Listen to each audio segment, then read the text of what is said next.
Good morning everyone, welcome back to the channel to our new blog. সুচিস ব্লগে তোমাদের সবাইকে অনেক স্বাগত আর অনেক ভালোবাসা জানিয়ে আজকে একটা নতুন ভিডিও শুরু করলাম।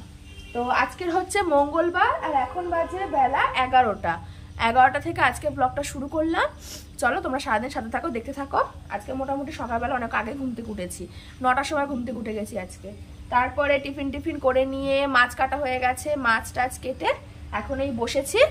হচ্ছে মাছের ঝাল করব সর্ষে বাটা দিয়ে, তার জন্য পেঁয়াজ আর এই টমেটো কাটবো আর পেঁয়াজ কলি আলু ভাজা হবে, সেই জন্য পেঁয়াজ কলি আলু এইসব নিয়ে বসেছি, কাটাকুটি করব।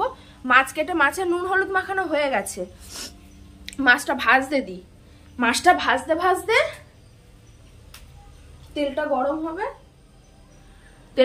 হোক, মাছটা ভাজতে ওখানে আমার সবজি কাটা হয়ে যাবে।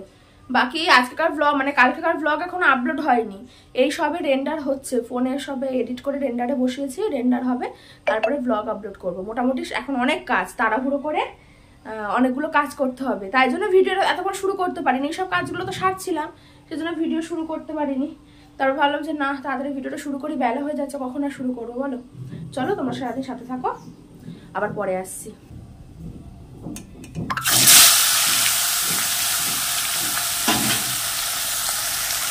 মাছগুলো সাইজ দেখা যাচ্ছে কত বড় বড়। মাঝখান থেকে বাবাকে কাটতে বারণ করেছে, বাবা যেরকম বড় বড় মাছগুলোই রাখবে। আর একদম অনেকক্ষণ ধরে গ্যাসের আঁচ পুরো কমিয়ে দিয়ে অনেকক্ষণ ধরে ভাজবে, তাহলে ভালোভাবে মাছগুলো ভাজা হবে। একসাথে দুটো মাছ দিয়েছি, অনেকটা তেল দিয়েছি, দিয়ে দুটো মাছই দিয়ে দিয়েছি একসাথে। চলো আমার ভিডিও হচ্ছে এডিট হয়ে গেছে, মানে রেন্ডার হয়ে গেছে, গ্যালারিতে চলে এসে পুরো ব্লগটা। এবার বসিয়ে দিই, আপলোডে বসিয়ে দিই। আর আপলোডে বসিয়ে দিই ততক্ষণে আমি আনাজ ফানাজগুলো সব কেটে নিই, মশলাপাতিগুলো সব করি। 11টা 10 হয়ে গেছে। শীতকালে কিছু করার নেই, শীতকালে এরকম ছোটোবেলায় এরকম টুকটুক করে কাজকর্ম করতে বেলাই হবে। চলো আবার পরে আসছি। এখানে পেঁয়াজ কলি আলু কেটে ধুয়ে রেখে দিয়েছি, আর এক পিস মাছ ভাজতে বাকি আছে। কড়াইতে 2 পিস মাছ ভাজা প্রায় হয়ে এসছে। অনেক বড় বড় মাছ তো, একটু অনেকক্ষণ সময় দিয়ে না ভাজলে না ভিতরটা কাঁচা থেকে যায়, ভালো করে ভাজা হয় না। আর এখানে পেঁয়াজ কুচি, টমেটো কুচি আর সর্ষে বাটা হয়েছে, তো সর্ষে বাটা দিয়ে আর কি তেলাপিয়া মাছের ঝাল করব। চলো ছটপট করে রান্নাটা করে নিই।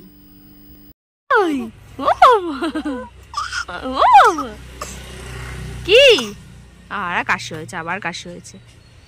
দেখি একটু হাসিটা দেখি তো, কই আর হবে না, তাই তো না, তোর মা আসুক না, জামাটা পরে ঘুরে বেড়াচ্ছে।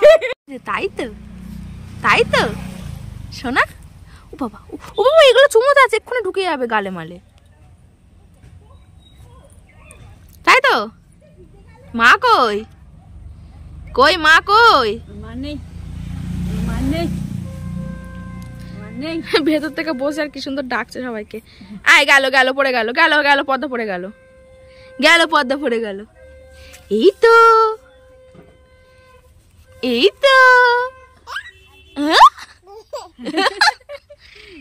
কি খেলা পেয়েছো তুমি? তো জ্বলে হাঁচি হচ্ছে, কি খেলা পেয়েছো? হাঁচি দেখো, আমার ঘুম হয়ে গেছে।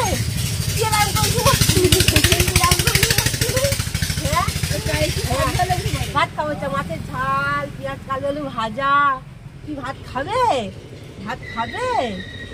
তুই একটু করে ঘুম হয়ে গেছে। এই চাঁচগুলো হাতে লাগলে কাটবে, ও হাত যায়। হ্যাঁ হাত দিও না, হাত কেটে যাবে। আসতে হবে না, ভাত দেবো। ভাত দেবো বিকেলে, হ্যাঁ মেসে ভাত দেবো। আসবে দেখেছো, ওই দেখো আমার দিদি ভাত দেয়। হ্যাঁ দিদি তরকারি দেয়, আমি ভাত দিয়ে দিই। গোপালের হাঁড়ি না। রান্না বান্না করে নিয়ে স্নান টান করে একটু বাইরের দিকে বেরিয়েছিলাম, দেখি সর্দিদা ওদের জানলার ওখানটায় পুচকেটাকে নিয়ে বসে আছে, ওর সাথে একটু গল্প করলাম। 1:30 মতো বাজে, বাড়ি গিয়ে ভাত টাত খাই, খিদে হয়ে গেছে। যাই গিয়ে জল জায়গা করি, ভাত বাড়ি। এই যে আমার সর্ষে বাটা দিয়ে তেলাপিয়া মাছের ঝাল, কেমন দেখতে লাগছে আমাকে কিন্তু অবশ্যই কমেন্টে জানাবে। আমার আবার এরকম মাছের ঝাল খেতে খুব একটা ভালো লাগে না, আমার ওই মাছের সবজি দিয়ে আলু দিয়ে ঝোল হবে সেটাই বেশি খেতে ভালো লাগে। কিন্তু আমার ভাই আর বাবা ওরা আবার এই সর্ষে বাটা দিয়ে তেলাপিয়া মাছের ঝাল খেতে প্রচণ্ড ভালোবাসে, সেই জন্যই আর কি বাধ্যতামূলক মাছের ঝাল করতে হয়েছে। আর এই হচ্ছে পেঁয়াজ কলি আলু ভাজা। দুপুরবেলা তো খাওয়া দাওয়া করে, হ্যাঁ দুপুরবেলা খাওয়া দাওয়া করে একটু শুয়েছিলাম, তারপরে এই যা সুপর্ণাদের বাড়িতে এলাম, এসে আমি আর ও একটুখানি বেরিয়েছি। দেখি ম্যাডাম একটু দেখি দেখি দেখি দেখি আমি অত সাজিনি গোর মতো না কই দেখি দেখি দেখি দেখি দেখি দেখ তোর ঠোঁটটা বেশি লাল লাল লাগছে, আমার ঠোঁটটা মোটেও লাল লাগছে না। লাল লাগছে দেখ ওই তোর ক্যামেরা ফিল্টারের জন্য। একটু দোকানে আছি জলজিরা কিনবো, এনাও যাও করে কিনে নিয়ে আসো 5 টাকা কিনবে।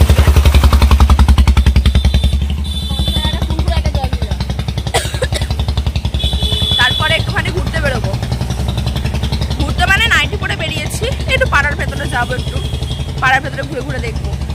ধানের পরে দেখো সারা মাঠ সর্ষে চাষ হয়েছে, আর সর্ষে ফুলগুলো ফুটেছে, কি সুন্দর দেখতে লাগছে। এই একটা আমাদের বড় সর্ষে ফুল দাঁড়িয়ে আছে মাঝখানে, দেখো কি দারুণ লাগছে না চারদিকটা, সর্ষে ফুল ফুটেছে না। তারপর ফটোগ্রাফি, বাবা ওরে বাবা সত্যি খুব সুন্দর লাগছে চারদিকটা। এটা সবে শুরু, এবার আস্তে আস্তে গাছগুলো বড় হবে, যখন আরো ফুল ফুটবে তখন আরো সুন্দর লাগবে দেখতে। হয়েস ফটোগ্রাফি কেমন হলো ম্যাডাম? বাবা ক্যামেরাম্যান ফোকাস করো। দেখো আজকের লেগে আছে পূর্ণিমা আর আজকের মঙ্গলবার, আর এই ভরা মাঠের মাঝখানে বসে বসে কুরকুরে খাওয়া হচ্ছে।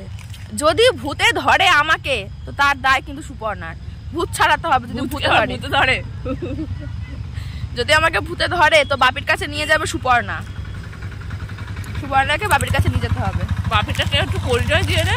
বাপি হচ্ছে আমাদের এখানকার একজন তান্ত্রিক, সেরা সেরা তান্ত্রিক। নরম নরম হয়ে গেছে তোরে, তাই না? দাঁতে ইয়ে হয়ে যাচ্ছে। নরম ঠিক আছে, কি একটা অন্যরকম টেস্ট লাগছে। নরমই হয়ে গেছে, ওরকম লাগছে। মাঠে অনেকে বসে মদ খায় জানো, এই বসে আছে না নিচে, তো মদের প্লাস্টিক ভর্তি, সব মদকে গ্লাস ফেলে রেখেছে, এখানে বসে বসে রাত্রিবেলা সব ছেলেরা মদ খায়। ওরা মদ খায়, আমরা চাট খাই। ওরা মদ খায়, আমরা চাট খাই, ঠিক বলেছে। কারণ এইসব ছাড়া তো তোমরা যারা মদ যারা খাও খুব ভালো করে জানো, এইসব ছাড়া তো মানে মদ খাওয়াটা ইনকমপ্লিট। ও খায় বলেও জানে, বুঝলো? আমি নাকি মেয়ে হয়ে মদ খাবো? বাবা সত্যি তুমি? ও সত্যি মদ খায় না, না হচ্ছে ও শুধু গন্ধ শোকে মদের, মদ খায় না গাইস বন্ধুরা। ইয়ার কি মারো হচ্ছে, আমরা খাই না। কোথায় খাবো আমরা? বাড়ির ও শুধু গন্ধ শোকে। একদিন আমি দেখিয়ে দেবো একদিন, ঠিক আছে? মদ খাবে, মদকে পুরো মাতালের মতো পাড়ায় নর্দমা ধারে ফাড়ে পড়ে থাকে। প্রায় দিন ওর মা ফোন করে বলে সুতানরা দেখে আয় তো আমার মেয়েটা কোথায়। আমি আবার বেরোই কোন নর্দমা ধারে মদ খেয়ে উল্টে পড়ে রয়েছে, জানে ও নিজে মদ্যপান ধারে তো খায়, ওই জন্য জানে তো। বুঝতে পারছো তো কে খায়? ঠিক আছে দাঁড়া, আবার পরে আসছি। মদ কে খায় বুঝতে পারছো নিশ্চয়ই। প্রথমে কুরকুরে, তারপরে জলজিরা। এবার তোমরাই বুঝে নাও মদটা কে খায়, মদটা কে খায়। প্রথমে কুরকুরে, তারপরে হচ্ছে জলজিরা। ওই কোথায় লুকিয়ে রেখেছি? বোতলটা বার কর দেখি, বোতলটা বার কর দেখি, দেখা একটুখানি দেখি। জলজিরাটা দে, জলজিরাটা দে। কুরকুরের পরে জলজিরা, ঠিক আছে? বুঝতেই পারছো মদটা তাহলে কে খায়। না খাও খাও। ও বারবার বলছে ক্যামেরাটা অফ কর, আমি খাবো তো, আমি তো প্যাক সাজাবো, আমি তো বোতলটা গ্লাসে ঢালবো, তো তাড়াতাড়ি ক্যামেরা অফ কর। ক্যামেরা অফ করে দিতে হবে, ম্যাডাম ঢালবে। ক্যামেরা অন বলে ঢালতে পারছে না, ক্যামেরা অন করে রেখেছি বলে ওই যে ওই যে ওই যে ওই যে নাটক করছে ভিডিও করার, আসলে সব কিছুই না। ও ফাঁক করছে কখন ক্যামেরাটা অফ করবো আর কখনো ঢালবে। বেকার বেচারা আশা করে এসছে, ওর আশায় জল ঢেলে দেওয়া কি উচিত বলো? অফ করে দিই ক্যামেরা, ঠিক আছে? একটু শান্তি মনে ওর আত্মা ঠান্ডা করুক। সন্ধ্যাবেলা বাড়ি এসে না একটুখানি চা করেছি, গলার অবস্থা প্রচণ্ড খারাপ। একটুখানি তেজপাতা, এলাচ আর আদা দিয়ে দুধ চা করেছি। এই চাটা খেলে না গলাটা একটুখানি সারবে, নাক ফাঁক জ্বালা করছে, গলা ব্যথা, ওই জন্য একটু চা করলাম আর কি। আর এখানে বাবার ভাইও চা খাচ্ছে।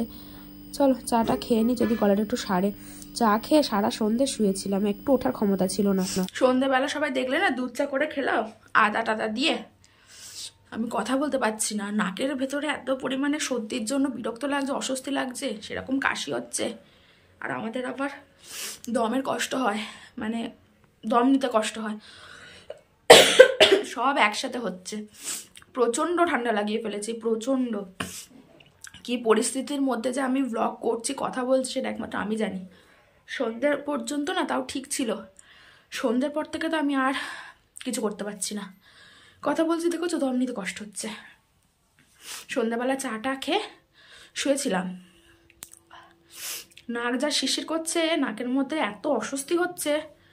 সন্ধ্যাবেলা চাটা খেয়ে শুয়েছিলাম, আর কিচ্ছু করিনি। তারপরে মা আবার ভাঙর থেকে এলো একটু আগে, মা আবার খেতে দিল, খেলাম, খেয়ে ঘরে চলে এসেছি, বিছানা করে নিয়েছি, এবার শুয়ে পড়বো। এত বিচ্ছিরিভাবে ঠান্ডা লাগিয়ে ফেলেছি না, প্রচণ্ড ভুগছি ঠান্ডার জন্য। চলো আজকে ভিডিওটা এখানেই শেষ করলাম। দেখি কাল সকালবেলায় কেমনভাবে কতটা সুস্থ থাকি বা কি থাকি, তারপরে আবার কালকে ব্লগ শুরু করব।